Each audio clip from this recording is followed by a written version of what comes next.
Why have we come to earth? Do you remember?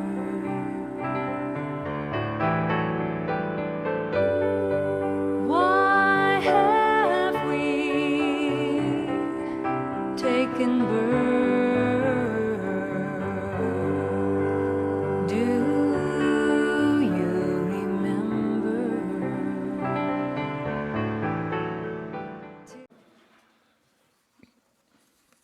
How are you today?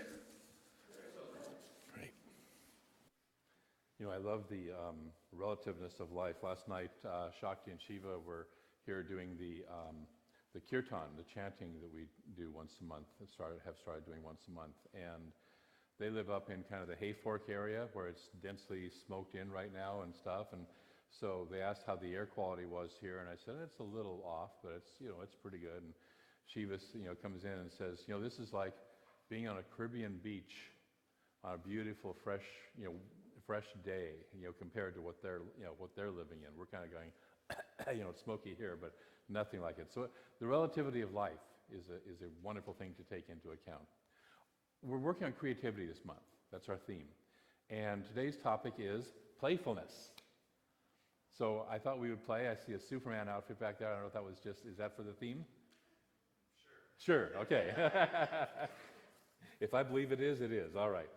And so playfulness is one of the great qualities of being creative. You know, I'm blessed right now with watching our little 10-month-old, you know, grow up. And he has this just, you know, he's exploring and he's playful and just, you know, everything is a delight to him. You know, this morning I looked down and there he is on playing on the floor with little beams of sunlight as they were coming in first thing in the morning, you know, on the floor, you know. And so it's that quality of playfulness. And it supports having a flexible mind. And, you know, we do things like yoga and Tai Chi for our bodies, but we also want to have a flexible mind, a mind that, there's a wonderful saying that a mind is like a parachute. It works best when it's open. Okay? And so, do we have a flexible mind? Do we have a mind that can open up and play with different things?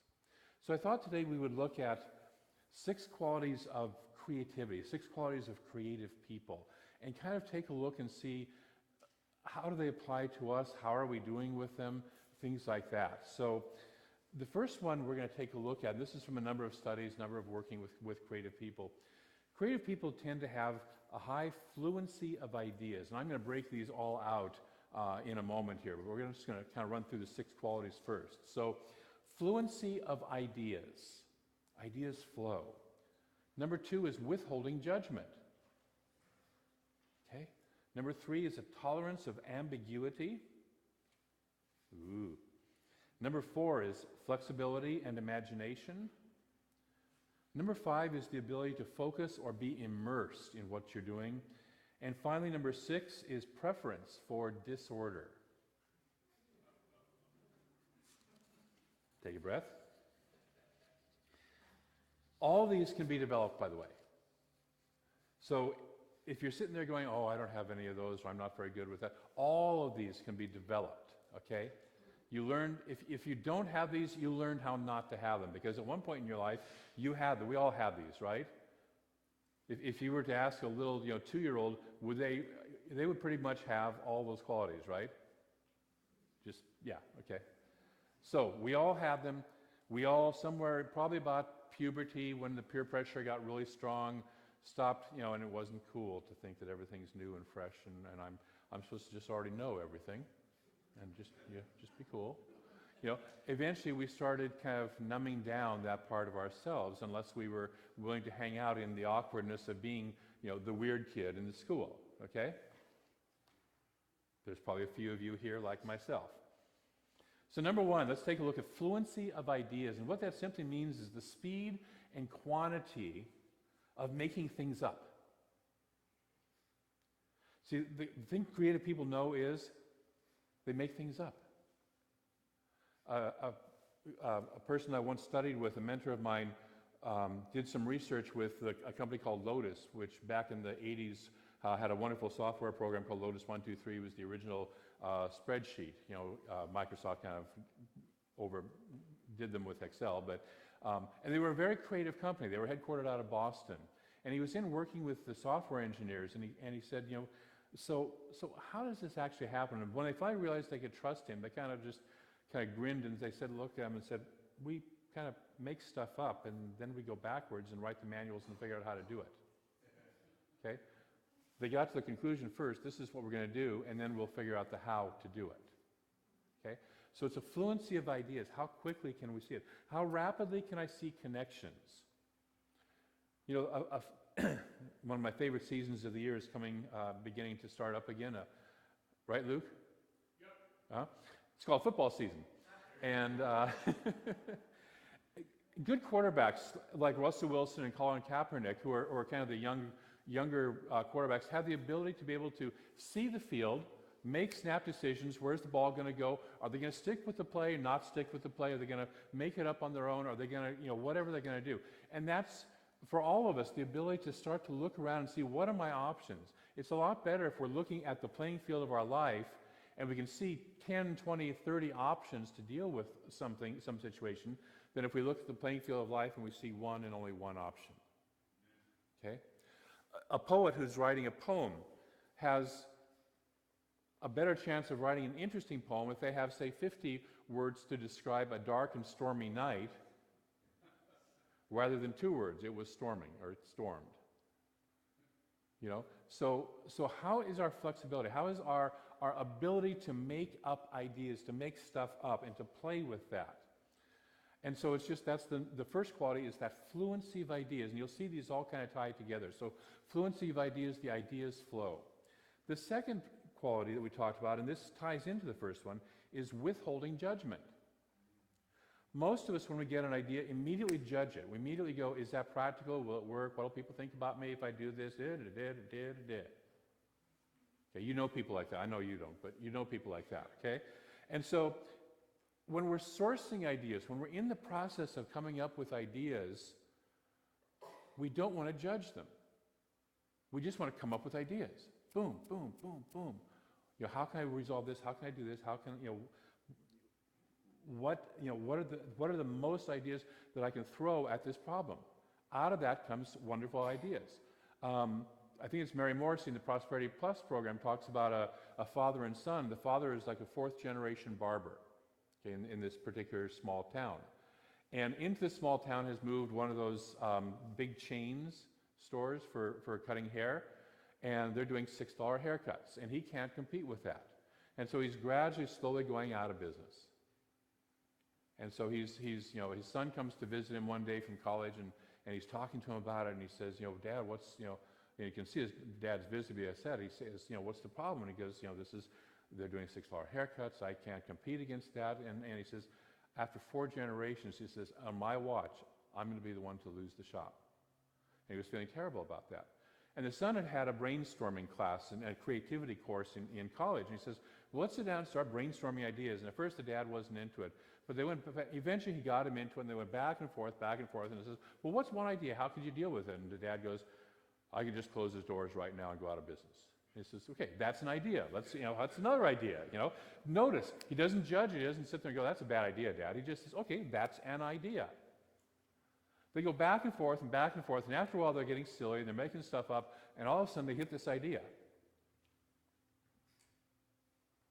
The idea is they put a sign in the front window that says, we fix $6 haircuts.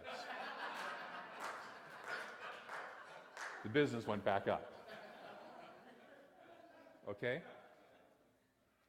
If they had stayed with the first 4 or 5 ideas they came up with, or the only one option that Dad was looking at, okay, the shop would have been gone and he wouldn't have been in business still. Okay? So if we withhold judgment, if we stop judging the ideas and start allowing them to just flow and flow and flow. Now, when we're getting closer to the actual solving whatever thing we're trying to resolve, then it's okay to evaluate, is this idea really going to work, and be ruthless with that process. If it's not, and here's the thing, if you know that you have high fluency of ideas, you can discard one when you get down to it and say, you know what, It looked good on paper, but this really isn't going to work because you know what? You've got 20 more ideas to back it up with. If you only have one, you cling to it with everything you have. I got to make this work. Okay? So if we let go of judgment, that's the second thing, is as we're flowing ideas, we are withholding judgment. We're letting go. The third quality is tolerance of ambiguity. Most of us are trained to not do this in our culture. It's living in uncertainty. How many of you love to live in uncertainty? Uh-huh. Oh, I see one or two hands, a few hands, okay. But most of us don't. Most of us want to immediately relieve the anxiety of not knowing by settling on something. You know, my favorite metaphor is it's a trapeze artist who's let go of the one trapeze and the other one hasn't shown up yet, and you're up in the air kind of hoping that it's going to show up and waiting. Okay? How many of you have had that point in your life? You know, you're between jobs, between relationships, you're between, finances, you're between something, and we're living in that uncertainty. Can we live in the uncertainty? Because creative people can.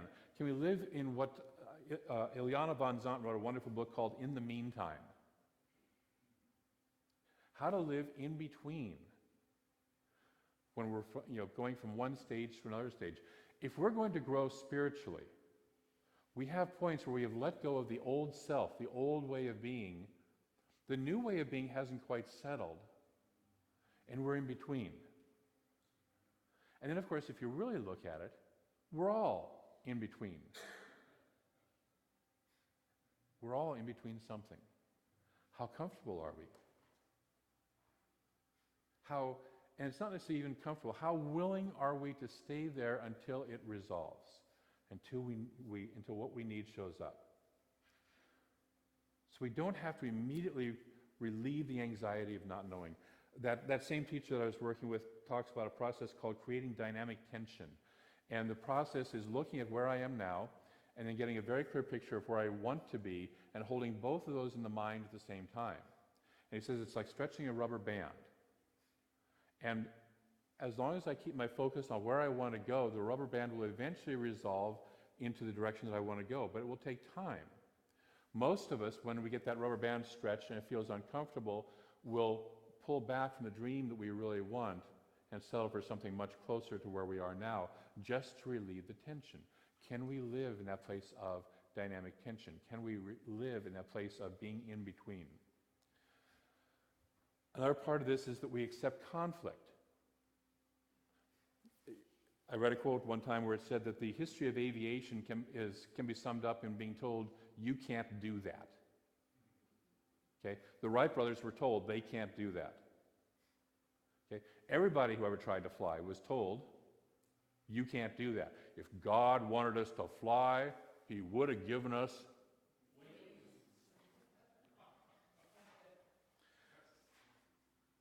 I lived, as many of you know, a long time in Seattle, and there's a great story, a legendary story. Boeing is, or at least at the time was, headquartered in Seattle, still has their major plants there. And they had just come out with a brand new 707, prototype, the very first 707, which at the time was a huge, big airplane compared to everything else that had ever been built. And Seattle has this summer festival called Seafair.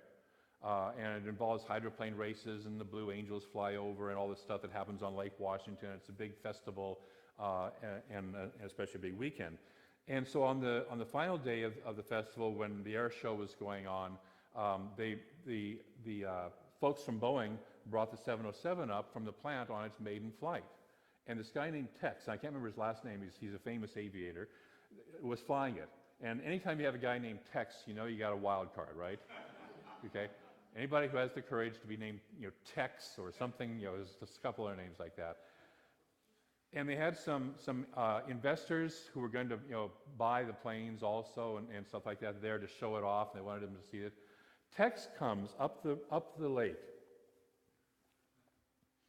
They're watching this come, and he does a full barrel roll in slow motion with a 707. Okay, they're not designed for that.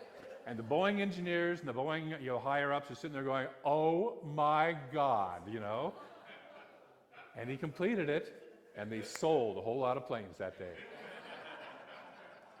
you can't do that. And Tex said, yeah, I can. Okay? So are we willing to accept conflict? Are we willing to accept people saying, you can't do that, you don't know what you're doing, you're crazy, you're nuts? Nobody's ever done that before. Have you noticed that everything we have is something that nobody has ever done before at some point in time? Okay? The first person who created fire and the first person who created the wheel, nobody's ever done that before. What are you going to use it for? Okay? Non-creative seek stability, equilibrium, and pat answers. Take a breath.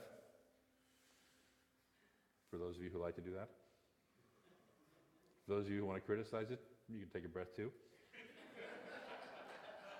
Number 4, flexibility and imagination. Okay? Curiosity. Do we have childlike wonderment? Can we approach life? I talked about Oliver. Can we, our baby, our foster baby, can we approach life with that sense of childlike wonderment? Can we be surprised by life? By the time we hit that age where we're cool, we don't want to ever admit that we're surprised by anything, do we? Okay? No, that doesn't surprise me. You're totally blown away, but no, that doesn't surprise me. I've seen it before. Done it before. Okay? Are we willing to be surprised? Or can we approach that life with that childlike curiosity, with looking at it and saying, if I was a child and I didn't know, another way I love to do this is if I was an alien landing on this planet and I didn't know what this was, what would I make up about it? What would I think this situation was? How would I approach it? How would I approach it if I was completely outside the system of thinking that we have in place, my normal system of thinking? Because we all have systems of thinking. We all have boxes in which we think. And so there's exercises we can do to get outside that box and say, how would I approach that differently? Okay? And we're able to easily move from one idea to the next. So we don't have to cling to it. And again, that goes back to, if I know that I'm creative, if I know that I have a good flow of ideas, I don't have to cling onto that one idea, because there's another one right behind it. Okay? Number 5, focus or immersion. Probably everybody here at some point in your lives has been so wrapped up in something that you've lost track of time. Okay? And that's when you're focused and immersed in what you do.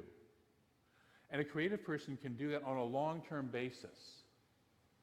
There's a joke that engineers do not make new music. New musical, create new music. Musicians create new music. Okay? People who are immersed in the field. Now, an engineer might influence the musician. They might make something available to them that they never had before. I loved it back in the late 60s and 70s. The sound engineering was going so fast that people were coming up with all sorts of different ways to use it. Just listen to any of the Beatles' psychedelic records that they were processing, because there was new sound equipment available that never was before. Electric guitars were not available before. Synthesizers were not available before. But the music comes from people who are immersed in music. Okay? The music comes from people who are immersed in that. Everything that's new comes from people who are immersed in that field. Do you have a love of that field and the willingness to stick with it long enough and look at it long enough to say, how can I make what I want to have happen? Edison stuck with it long enough to make the light bulb happen, to make the telephone happen, the different telephone than Bell had built. He'd been commissioned to do something different. The phonograph, all that stuff, because that was his field of expertise, and he kept on sticking with it. He kept on sticking with the field of being an inventor. Okay? And then learning what he needed to learn about that. So are we willing to be deeply involved, to stick with the subject until the answer emerges? And again, that takes living in uncertainty. I'm willing to stick with this even though I don't have the answer yet. How comfortable am I to live in uncertainty? Okay. And then finally, 6 is preference for disorder. Now, what I want to qualify that is, it does not mean living in a mess. Just in case you want to know. Your office does not have to look like mine. Okay? Preference for disorder simply means a preference for asymmetry, things that don't have to be lined up in a perfect row all the time. Things can be out of alignment, and you like it. For some of you, take a breath. Okay? The brain gets bored with predictability. Have you noticed? And what happens when the brain gets bored is we go back to sleep. And we're not being our creative selves because we know what the next step is, and the next step is, and the next step is. I've got my day planned out. It's exactly going to be this, and it's going to be this. I had a kid one time, I was probably about 50 or so, and I was in a job, and I had a young man who was just out of college, and he told me exactly how his life is going to unfold. He planned out for the next 40 years. And it was all I could do to not laugh in his face. I just politely listened. But he had it all worked out, his job, when he was going to get married, when they were going to have their first kid, when they were going to have their second kid, that was going to be it. The whole boom, boom, boom. He was a business school graduate. Not putting down business school graduates, but they tend to do that sort of linear thinking. And life doesn't work that way, does it? You think you're going down this way, and all of a sudden you get a curve that you didn't even know was there. So it's a preference for disorder, which is to say a preference for how does life work, how life actually works. Again, I talked last week about the idea of ecology, the way the world works isn't a straight line anywhere, is it? Okay, it doesn't look like we think it should look. It's not all neat and pretty. It's messy. It's in what we would call disorder, excepting underlying that disorder, there is a beautiful order and harmony to it. Okay? What this gives us is the ability to be surprised with beauty, insight, and humor.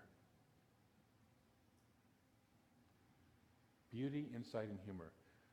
If you want to expand your ability to be more creative, bring more of that into your life. Bring more of that into your life.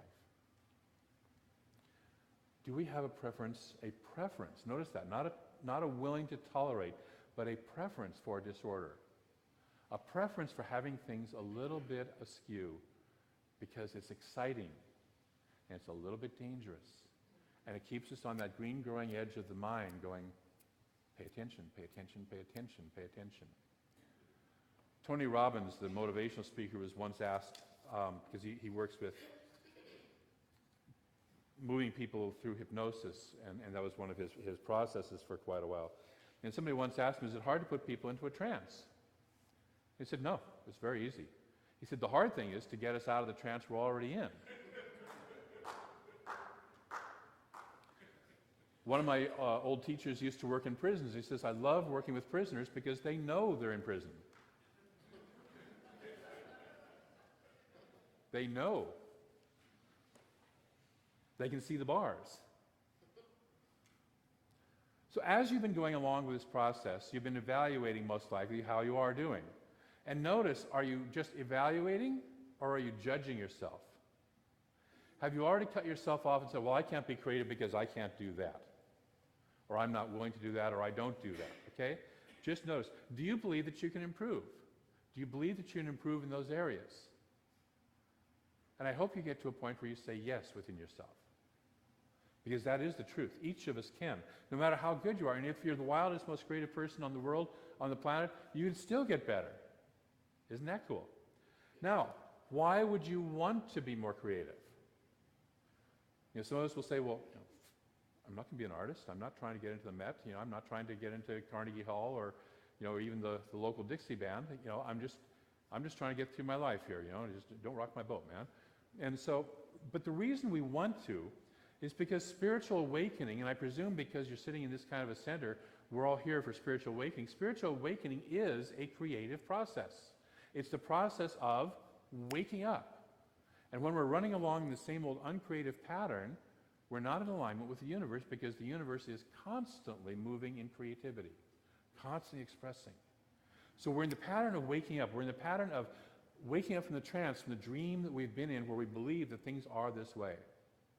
We had a conversation last night about a meeting that had taken place the night before with a group of people who are who it sounded like they were very much involved in the dream and how it is right now and are at war with that dream. Okay? And to come to, that person said they came to what we did last night, which was the kirtan chanting, and had a whole different experience of the energy, and realized that the energy of that love, of that creativity, of that openness, that heart energy, was what was really needed to heal the planet. Not the battle and war, and I'm going to stick to my point of view and not be open, and that are going to stick to their point of view and not be open. That doesn't work. We're here in the process of waking up spiritually. We're here in the process of remembering who are we really. And our worldview is our trance. Our worldview, whatever it is our trance. I have one, you have one, we all have one, and it's our trance. Can we be creative enough to wake up out of it? Can we stop and take the time to be curious? Can we allow the fluency of ideas, the ideas to flow and say, you know, it could be a different way. There could be another point of view. Am I willing to sit in the uncomfortableness of, I don't yet know the answer to that? Am I willing to live in the disorder, not only live, but prefer and love the dance of spirit that we would call disorder? Have you ever noticed people dancing? They're never in order. They're always in motion. If you're just standing in one place, you're not dancing. Okay? Are we willing to play with that? So these are the qualities we want to build up for ourselves. Fluency of ideas, withholding judgment, tolerance of ambiguity, flexibility and imagination, focus or immersion in what we're doing, and preference for disorder. So this week, actually I'm going to quote you from Jefferson first. And what I want to say is, as creative people, we create our own world. We are constantly creating our world anyways. We create our own world. Are we creating a world that's even newer and better than the one we just came from? Thomas Jefferson said, I like the dreams of the future better than the history of the past. I like the dreams of the future. I've got my eye on where we're going rather than being stuck to where I've been in the past. So I invite you this week to do that. I invite you this week to take a couple of practices in. Number one, notice how creative you feel. Just be aware. Right now you probably have some stuff going on. How creative do you feel? And just notice it. It's not right, wrong, good or bad. Just notice it. Notice if you're already judging yourself. And if you are judging yourself, you won't try to be more creative. You know, yesterday we did in the intentions retreat, we did just a snapshot of our lives as where we were then. And it wasn't a judgment, it was just a, where are we right now? Neither good nor bad, it's just where are we right now? And are there some areas we want to move forward? Okay? So it's the same thing. If you've heard about some of these, would you be willing to move them forward? And that's the second part. Be willing to be more playful and creative. Are you willing to be curious this week? Would you be willing to be curious like a child? Would you ask silly what-if questions? Okay? Get silly. Would you... I know this is the 9 o'clock service. Would you be willing to be a little bit more silly this week than you've ever been before last week? Good. You don't have to be outrageous. You don't have to wear shoes with flames on them. But you could if you wanted to. Ask silly what-if questions. Pretend you don't know anything about something ordinary. If you looked at a safety pin and say, what is this? What are 20 things I could do with this? Okay? Pretend you don't know anything about something ordinary and play with that. And then number 3, take a specific area where you would like a solution in your life, where you would like to have some expansion and creativity in your life, and play. Just play. Be like the Red Queen out of Alice in Wonderland and imagine 6 impossible things about that area of your life before breakfast. You all know what I'm referring to, right? The line out of Alice in Wonderland where Alice says to the Queen, it's like, that's impossible. And the Queen says, I don't think you have much experience. Why, when I was your age, I was imagining 6 impossible things before breakfast. Okay? Can you play and imagine 6 impossible things before breakfast tomorrow? Okay. So that's your homework. Notice how creative you feel. Just notice it. Don't judge it, just notice it. Remember that you can always shift. Ernest Holmes says we don't deny the existence of the condition, we deny that it has to continue to exist. Okay? So it's just where you are right now. Oh gosh, I haven't been very creative for a long time. Be willing to be more playful and creative. That's just willingness. And number 3, take a specific area and play. So I invite you to do that this week and just notice what happens. Just notice what that unleashes in your life. And if you feel like it, share with me. Let me know, what happened, what you found out, what you experienced with that. Okay? So that's your, if you will, homework assignment or your suggestion, your invitation this week. Willing to take it on? Yeah. Great. I'm going to close with one of my favorite poems. This is from E.E. Cummings, A Poet's Advice to Students. Almost anybody can learn to think or believe or know, but not a single human being can be taught to feel. The moment you feel, you are nobody but yourself, and that's all hyphenated, so it's one word. The minute you feel, you are nobody but yourself. To be nobody but yourself in a world which is doing its best night and day to make you everybody else means to fight the hardest battle which any human being can fight and never stop fighting. The truth is, we live in a universe that is in a conspiracy for our good. It is a conspiracy for our creativity. At the same time, we live in a world that is largely asleep and is in a conspiracy to get us to join their sleep. My invitation this week is to wake up, and creativity and playfulness are the ways to wake up. Let's pray. So there is one infinite presence, constantly expressing, constantly in the dance of life, the dance of the universe. We see it in the stars, we see it in the ocean, we see it in the trees, we see it in the wind, we see it in the earth, we see it everywhere present, we see it in each other and within ourselves, in our own bodies, and our own beingness. There's one infinite presence, dancing, creating, playing throughout this universe. Playfulness is a quality of the divine. As many people have noticed, God has a sense of humor. And we are one of that. We being creations, we being expressions, we being emanations of that infinite presence, we are that infinite presence, we are that creativity, that playfulness, that joy expressing right here, right now. This is the truth of who we are.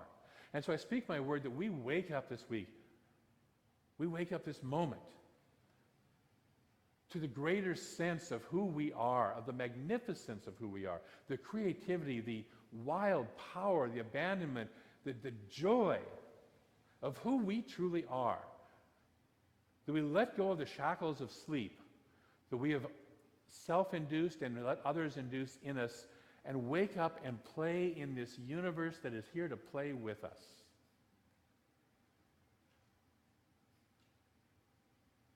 And we accept all that comes with that.